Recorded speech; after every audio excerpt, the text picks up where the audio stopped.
Today we will be learning about Sarah and Hagar. Okay, so here it goes. Now Sarai, Abraham's wife, had borne him no children. She had a female Egyptian servant whose name was Hagar.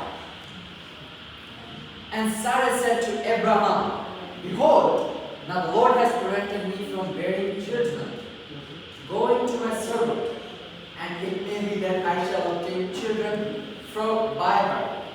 And Abraham listened to the voice of Sarah. So, after Abraham had lived 10 years in the land of Canaan,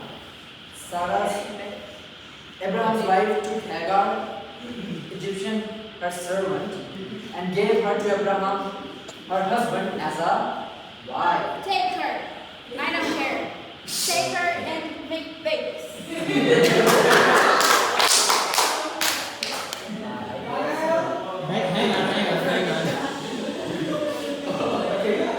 Hang on.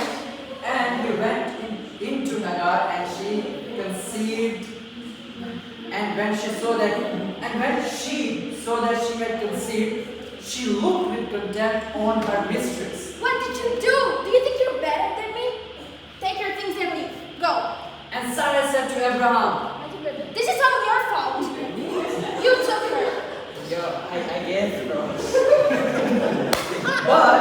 But Abraham said to Sarah, Behold, your servant is in your power. Do to her as you please. Go. Then Sarah dealt harshly with her, and she fled from her.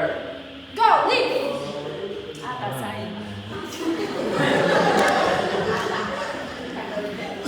Hey, that boy.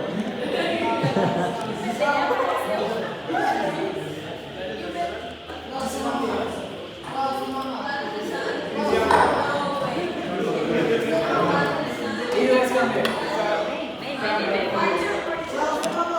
Okay. Are you guys not finished? And the angel of the Lord found her by a spring of water in the wilderness, the spring on the way to Shur. And he said,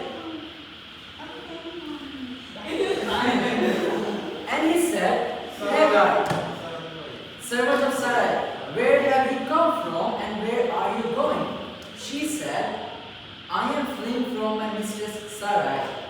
The angel of the Lord said to her, Return to your mistress and submit to her. And the angel of the Lord also said to her, I will surely multiply your offspring so that they cannot be numbered for multitude. And the angel of the Lord said to her, Behold, you are pregnant and shall bear a son. You shall call his name Ishmael, because the Lord has listened to your affliction. He shall be a wild donkey of a man. His hand against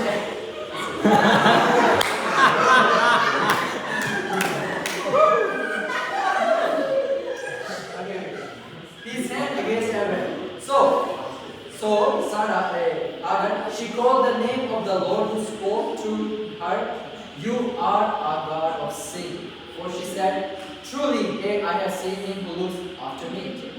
Therefore the well was called Beer Lahi Roy. It lies between Kadesh and Benet.